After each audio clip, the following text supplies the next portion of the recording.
प्रादुर्भूतो महीतले सोऽवतारो जगत्बन्धे जन्तूनां भवसंकटात् पारं करन्त हि धर्मात्मः रामानन्दः स्वयं प्रभु। श्री सीताराम जी महाराज की, श्री राम जन्मभूमि की, श्री कृष्ण जन्मभूमि की, काशी विश्वनाथ की, हर हर महादेव। आज हमारे अयोध्या के महाराजा दिलीप की गौशाला की पावन भूमि कोणार्क गोंडा को हम साष्टांग प्रणाम करते हैं, क्योंकि हम सभी इस पावन माटी में निवास करते हैं। हम धन्य है जिस अयोध्या को स्वयं भगवान श्री रामचंद्र जी ने अपने मुख से उसकी बड़ाई की हो कि धन्य अवध जो राम बखानी। ऐसे इस अवध की पावन माटी पर हम यह हिंदू धर्म सम्मेलन कर रहे हैं। आयोजन जगत गुरु डॉक्टर राघवाचार्य जी महाराज को साष्टांग दंडवत प्रणाम। हमारे बीच में बधाई भवन के महाराज जी, हमारे संग पधारे प्रसिद्ध कथावाचक चंद्रांशु जी रामायणी, आयोजन कर रहे हैं सभी पदाधिकारीगण और संपूर्ण देश के सभी राज्यों से पधारे हमारे विभिन्न धर्मावलंबी संत के श्री चरणों में कोटि कोटि प्रणाम करते हुए हम सभी जन जागरण के माध्यम से, कथा के माध्यम से, सत्संग के माध्यम से हम सभी को एक उपदेश देते हैं और उपदेश धर्म रक्षा का, प्राणी मात्र की रक्षा के लिए, गौवंश की रक्षा के लिए, राम के उन आदर्शों को राम कथा के माध्यम से पूरे भारत भूमि में नहीं विदेशों में अयोध्या के संत राम की कथा करने के लिए जाते हैं। यह भारत महान देश है जहां अलग अलग भाषाएं, अलग अलग जलवायु होने के बावजूद हम सभी एक। भारत के विभिन्न क्षेत्रों में, विभिन्न राज्यों में अलग अलग नस्ल की, वहाँ की जो देसी गाय है उनकी सेवा हर प्रांतों में की जाती है। यहाँ तक कि दुग्ध के व्यवसाय के लिए मुसलमान भी गाय की रक्षा करते हैं। फैजाबाद में हजारों गाय मुसलमान पाले हुए, हिंदू से ज्यादा। हमारा जो स्थान है उसी के परिक्रमा मार्ग पर एक है घुशियाना मोहल्ला, कम से कम 1000 गाय मुसलमान पाले, भले वो दुग्ध की सेवा के लिए व्यापार की दृष्टि से पाले हो। हम सभी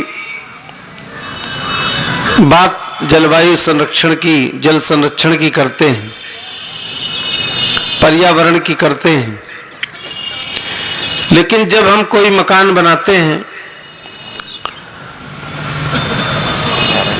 या कोई निवास बनाते हैं तो अगर मकान की नींव में जहां हमारा जो नक्शा पास है अगर पेड़ पड़ता है तो पहले पेड़ जरूर काटेंगे, दीवार बने या ना बने, लेकिन हम पेड़ को काटते हैं।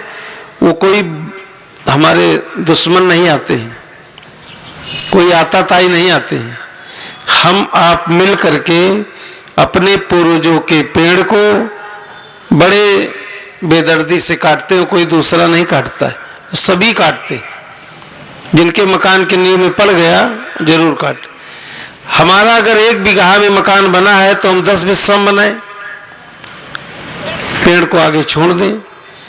हम स्वयं वनस्पति को हम नष्ट कर रहे हैं।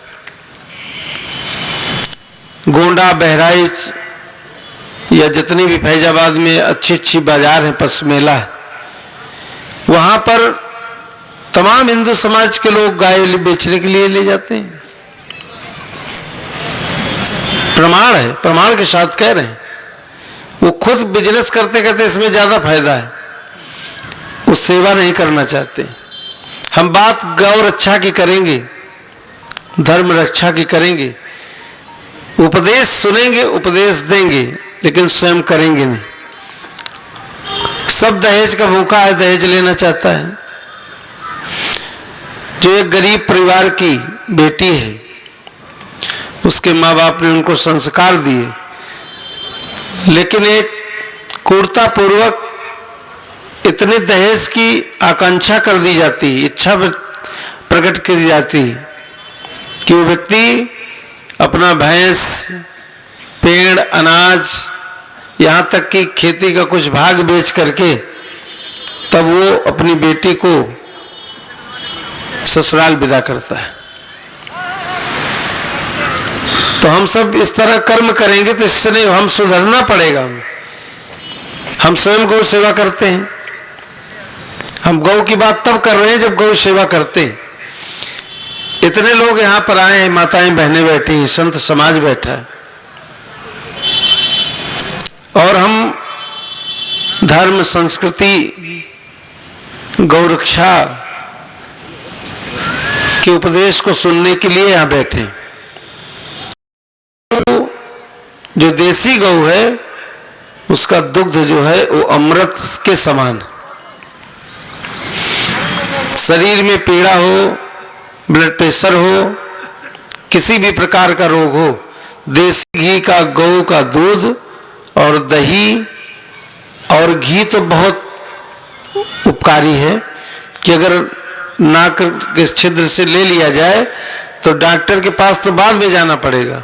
कम से कम 24 घंटा आपका ब्लड प्रेशर नॉर्मल हो जाएगा। ये प्रयोग है। महाराज श्री सत्संग में, कथा में सब चीज उपदेश दिया करते हैं। हमारे संत का काम है कि जन जागरण, उपदेश देना, चेताना कि धर्म की प्रवृत्ति करिए। तमाम समाज के मंदिर, एक गौड़िया समाज का मंदिर है लखनऊ में, उसके महंत जी विदेशों में कथा कहते हैं, लेकिन वो प्रत्येक घर से महीने में 1 दिन 10 रुपए लेंगे कि जिससे दान की वृत्ति बनी रहे। और उनके पास तो अरबों रुपए है। उनका कॉलोनी निराला नगर, राजाजीपुरम, राजेंद्र नगर, ऐसे घूम घूम करके हमने पूछा कि महाराज जी क्यों करते हैं, तो उन्होंने कहा कि 30 दिन है, 1-1, 2-2 मोहल्ले में 1-1 तारीख को जाते हैं, महीने में एक घर से सिर्फ 10 रुपए लेते। तो उससे क्या होता है कि जो व्यक्ति दान कर रहा है उसके मन में एक वृत्ति, एक उमंग होती कि आज इस तारीख को संत जी आएंगे, 10 रुपए देना, वो निकाल के अलग रख लिया। बड़ी बात नहीं है, लाखों रुपए लोग कमाते।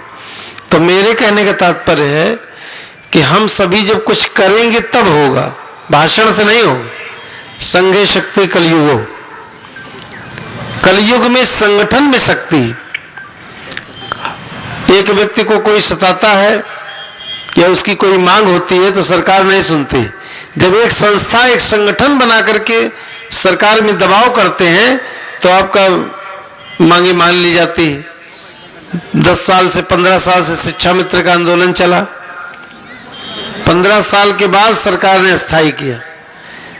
तो हमको जगना पड़ेगा, चलना पड़ेगा। कहने से, भाषण से नहीं होगा कि हम माइक में आए और बढ़िया बढ़िया भाषण दे गए। हम लोग स्वयं काम करते हैं।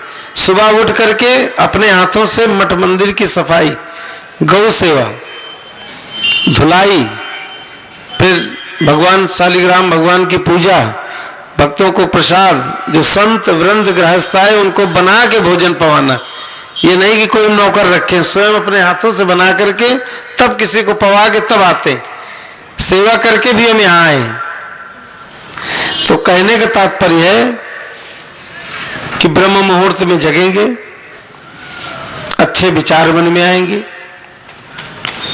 तन की सुंदर स्नान ध्यान के साथ काया पवित्र करेंगे, स्वच्छ वस्त्र पहने, भले पुराने हों फटे हों लेकिन स्वच्छ हों, फिर अंतःआत्मा पवित्र हो जाएगी अपने आप। जब बाह्य व्यवस्था अच्छी होगी तो अपने आप मन प्रसन्न होता है। नियम है कि सुंदर हरियाली हो, सुंदर सा घर हो तो अपने आप व्यवस्था अच्छी हो जाएगी।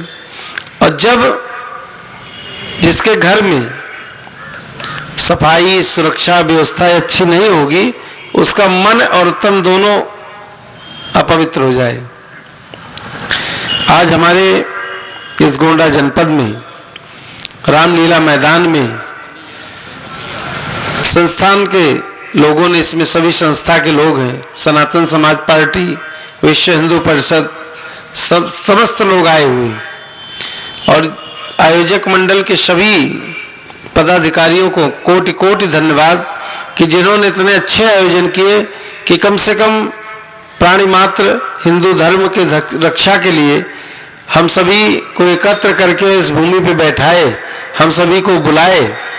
इसके लिए हम इनको हृदय से धन्यवाद देते हैं कि कम से कम हम लोग तो कार्यक्रम कराते ही हैं और 60-70 किलोमीटर दूर आकर के भी हम सभी को बोलने का अवसर प्राप्त हुआ। बहुत बहुत धन्यवाद। जय श्री राम, जय श्री राम, जय श्री राम। श्री राम जन्मभूमि की, श्री कृष्ण जन्मभूमि की, काशी विश्वनाथ की। हर हर महादेव, नमः पार्वती पतये, हर हर